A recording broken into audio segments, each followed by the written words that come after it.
Hey everybody, it's Randy with Carcheology, and I'm doing a quick video here from my hotel room outside the grounds of the Grand National Roadster Show in Pomona, California.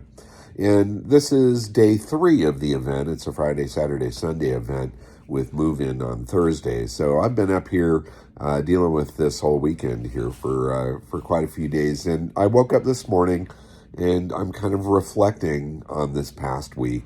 And I wanted to somehow capture in video here my thoughts as it all dances through my head. Now, I've been in the car scene for a long time, and I've seen a lot of stuff, and I've met a lot of neat people, and it's been a really, really fun ride. But this week, looking back on it, has really just been next level, totally insane, like freaking wow. And it's all a blur now here at day 3 of the event, but all of this started, last Tuesday. So Tuesday, I was at Jay Leno's garage with the green Mercedes that I did the Alabama road trip with. After the success of the video of the twin-engine Honda, Jay wanted to do something else with me, and I certainly wasn't going to say no. So I brought the Mercedes up there, and we did a video together to share the story of the car as well as the drive across the country. Fantastic opportunity. Every time I go up there, I feel like the luckiest dude on the planet Earth. I mean, they treat everybody up there so nice. I assume they treat everybody the same way they treat me, but I feel so welcome, and I feel like they want me there, and that's just freaking magic. Like, come on, this is the Pope of car collecting, and he's giving me his blessing, I guess, so to speak. In any case, it was an incredible day of bringing the car up there. Brought a friend along with me so that he could experience the garage while we were filming and stuff. And it was just a magic day. And then Wednesday, the twin-engine CRX sells on Bring a Trailer. And it did phenomenally well. You know, certainly I had dreams of seeing big money out of it, but that wasn't really the goal. The goal was to find it a good home where it's going to be shared with other people. And that happened. Plus, it sold for good money. So that was awesome. And in the comments of that auction, there were past owners of the car. There were people that remembered that car from back in the day. And even Jay got on there and said that he enjoyed filming and that he just gave me a compliment that made me smile. So that was a high. Then Thursday, we start rolling in for Grand National Roadster Show. So if you followed along in some past stuff, this past September when I was in England for the Goodwood Revival, a friend of mine, Aaron Lawyer, gave me a call and said, hey, go take a look at one of the cars that's up for auction. And I inspected it for him, kind of gave him my thoughts, and in the end, I bid on his behalf for this incredible, historic British hot rod. This is the Gary Belcher V12 Jaguar T-Bucket that debuted in the 70s there in England, and it absolutely rocked everybody's world. And when that happened, we kind of nailed that deal down, I told Aaron, who lives in Virginia, the other side of the country, that he really needs to ship it out to California and bring it to the Grand National Roadster Show, which is why I'm here this weekend. So Thursday, the truck rolls up. Aaron's son Connor and I met the truck driver. We got it off of the truck. I drove the car into the building there. So I actually got a chance to drive the Belcher V12 Jag T-Bucket, which was spectacular, and I'll share some videos of that. We get it settled in there. I go home, and then I pick up the pimp Cadillac to drive back on Friday. So the Pimp Caddy is another fantastic story. I mean, this is a car that belongs to a couple friends of mine down in Florida. You've seen some pictures of it in some video, but the short story is it's a George Barris car that was built in the 70s, and we believe it was done for NBA Hall of Famer Charlie Scott. So when he got his signing bonus in 1970, he got a bunch of money, and he wanted the most badass Cadillac on the planet Earth. And so he had Barris and come up with the full Superfly Pimp Cadillac Eldorado. And they're doing a big display here at the Roadster show of a 100-year celebration of Barris. So Barris wasn't building cars for 100 years, but he was born in 1925. So they used that as an opportunity to do probably the best display of amazing Barris cars of history here. Now, the Cadillac isn't a part of that main display, but it was awesome to bring it here to the event. The other thing that was really cool is it gave an opportunity for me to get the Barris family together with the car and to get it properly certified. So this is something that's been months in the working to make it happen, talking to both Joji and Brett Barris. And finally, yesterday, we got together with Brett. Photos with the car, got the certification done. We're working on getting badges for the car, and that's huge for the history of this car. So that's freaking amazing. Other incredible stuff has happened. Like I attended the Hall of Fame banquet event, and this isn't really my scene, the hot rod scene, even though I know the major players and that sort of thing, and I've come to the show many times before. But this is the first time I've attended the event as far as the banquet and stuff like that. And part of the reason I wanted to go is a friend of mine for a long time is actually getting his lifetime achievement thing, or getting into the Hall of Fame, basically, for this show. And his name is Eric Geisert, and he's a photographer that started back in the 1980s working for VW Trends magazine. Now, my very first feature car was a VW and VW Trends magazine, and so that's how Eric and I met. And he's just a really pleasant guy. We've always gotten along really well. And every time we see each other at shows, we say hello and that sort of thing. It's a casual friendship. But it was kind of cool to be here and see this guy who got started at the time that I got started, getting a major award. In any case, other people got fantastic awards. Larry Wood, one of the Hot Wheels designers, he got his. Artist Robert Williams, who I'm a big fan of, got his as well. He's a super cool guy. I've always thought he was super fun, and I absolutely love his art. In fact, the only tattoo I've got is a modified version of one of his drawings. Anyway, kind of rambling on here, but there's so much to tell. In any case, when I got there, I sat down at a table at the back of the room with some folks that I know. Richard Brown, who is a collector of Barris cars and things like that. I sold him a Barris dune buggy some time ago. Really super fun guy. We had a blast chatting.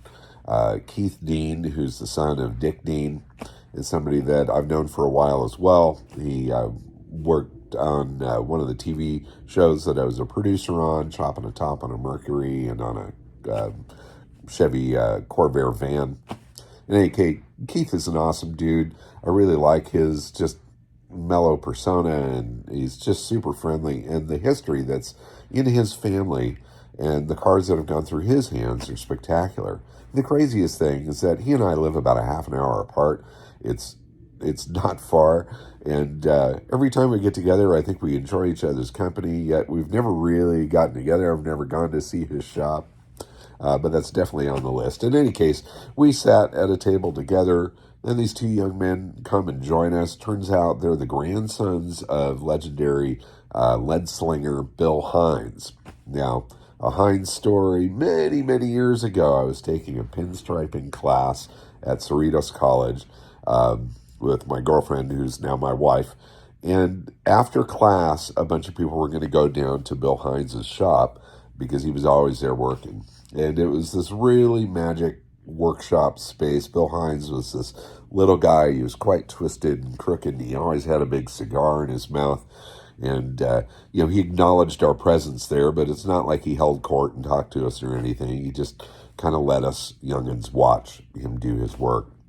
And if you look at the history of Bill Hines and the cars that he's involved with, he too is a Hall of Fame winner here at the at the Grand National Roadster Show. In any case, his grandsons are now in the business. They grew up around their grandfather's shop. They've got their own shop now, and they're cranking out some really awesome custom cars. In any case, they're there. Richard's there. Keith is there with his wife.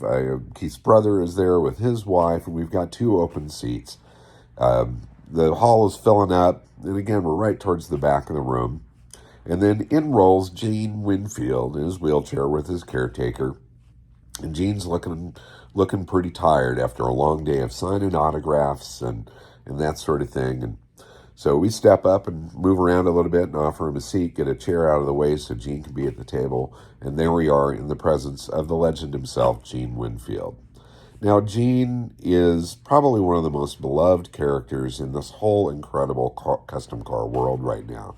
He's 97 years old. He's got the most incredible history of doing custom cars and custom paint and things like that. He's also just an absolute treasure of a human. His personality, his sense of humor, his interest, he's just a really, really solid dude. And he's gone through some tough times in recent years. As he's aging, he's 97 years old. But everybody's pulling for Gene, right? Everybody loves this dude. And anyway, he joins us at the table, which is in itself an incredible treat. Now, Gene didn't seem to be doing very well, I must admit. Now, this is a really long day for a very old man who really gives his all anytime he's anywhere. So he was in the lineup of signing autographs that day, and hundreds of people poured by to get his autograph, along with other legends of the scene. In any case, he sat down with us. Some nice conversations going between the whole table and everything. We all just kind of felt like this is a really, really magic spot. So we had a great dinner, that sort of thing. Gene was obviously quite down, and we were all a little bit concerned about him, I've got to admit. As it got a little later in the night, he was really starting to drift off and just kind of mumbling to himself and odd hand movements and all of that. It's like the dude was tired, really tired, after over 100 years of dealing with the car scene. In any case, he was at the back of the room, so he definitely didn't get the whole parade of people coming by to see him that he would if he was up front. But one of the guys that made the trip back to see him is Barry McGuire, who's a legend in his own right. Obviously, the McGuire's car care products are something that we've all held in our hands and used to polish our rides. But Barry is another guy that just exudes such an amazing positive attitude, much like Gene. Huge supporter of all of these events. And just, I don't know, I've always admired him as just being a straight up lovely dude. And he was the only guy that Gene got up to see. And certainly everybody greeted him, and he shook hands and held hands with people and such. But everybody got him up out of his chair to give Barry a hug. And that moment, to see these two legends embrace in what very might be the last time they get a chance to do that, was spectacular. And I got some great photos. I ran into Barry later on. I shared those photos with him. We had a little talk about the whole situation, and it was just an absolutely beautiful magic moment of 2 amazing men that I both look up to greatly, showing their love for each other and showing their support for really the whole scene. So that was kind of the highlight of the whole event for me. Anyway, yesterday, fantastic day. Just thousands and thousands and thousands of people pouring in to see both the cars that we brought out, the Belcher T as well as the Pimp Cadillac. The show itself all the way around is just mind-blowing. The cars, the color, the craftsmanship, everything that is out there is so worth seeing. And if you've never been to this event, I highly suggest that you come, whether you're into hot rods or not. This is pinnacle level stuff here. If you've got a car that's vying for one of the big awards here, you've got something that's incredibly special, and some of the best hands in the world have made that happen. In any case, that was super fun. There was a charity auction there for the pinstripers there. They all get together, the smell of one shot there, and all the colors and stuff being laid down. And then at the end of the night, they auction off a bunch of that stuff, donate that money to charity. And, oh, and here's another fun one. Okay, so I ended up staying at the host hotel, which I normally don't do, but I had a lot going on here, and I really wanted to be close to it. So I've been going down to the bar in the restaurant here in the hotel for every night just to kind of see who's down there. Anyway, I wandered down last night, and Aaron, the owner of the Belcher Tea Bucket, is there, and he's chatting with some other people. He introduced me to a guy, and then we start chatting. And, I kind of tell him some of the cars I've done. I've done a lot of VWs and that sort of thing. He says, oh, I've got a Volkswagen. I said, oh, really? What do you have? And he's got the pink Beach Bomb Hot Wheels.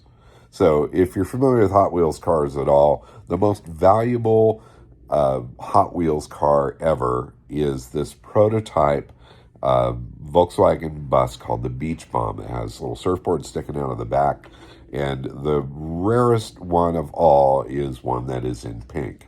In any case, this guy owns that car. This thing's estimated to be worth about $175,000 for a freaking Hot Wheels car, and it turns out that this is the guy I'm talking to. And then I asked him about the cars that he saw. What did you see that really stood out to you? And he said, oh, the one car that I saw was this green Cadillac. It was like 70s pimp style, which was, of course, the car that I drove into the show. And he showed me the pictures on his phone. He said, look, I just took these pictures. This is incredible. So it was just a really fun connection. He's a fantastic guy. He's got an incredible collection of Hot Wheels cars. And he's actually got a car that inspired a Hot Wheels car that was an America's Most Beautiful Roadster award winner back in the 1960s. And so he brought that car out here to the event. So anyway, fantastic conversations, fantastic opportunities. And I just feel like this whole week I have been swimming in this incredible world of automotive wow. And I just straight up feel like I'm the luckiest dude on the planet Earth. I mean, I'm just doing my thing. I'm having a good time. And I've built my fair share of cars and that sort of thing, but I'm nobody when it comes down to all of this. But being out there and all of it and just being a part of this world has really made me feel really, really fortunate. The car scene is fantastic. The more you get into it, the more you get out there, and the more you share with others, the more you show your excitement for the things that are out there in the world and your support for those people around you. It all comes back to you. And after however many years I've been doing it now, I'm starting to feel that. And it's really, really, really freaking good. So in any case, I've rambled on here for damn near 20 minutes.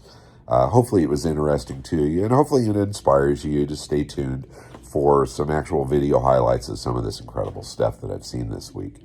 But I do want to thank anybody that stopped me out here over the weekend. Not that there's been a ton, but there's been quite a few people that said, hey, I love your videos. I follow you on Instagram, that sort of thing.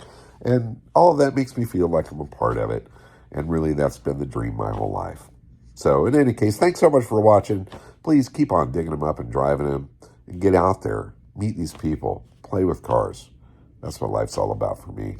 I love it. Take care, guys. Bye-bye.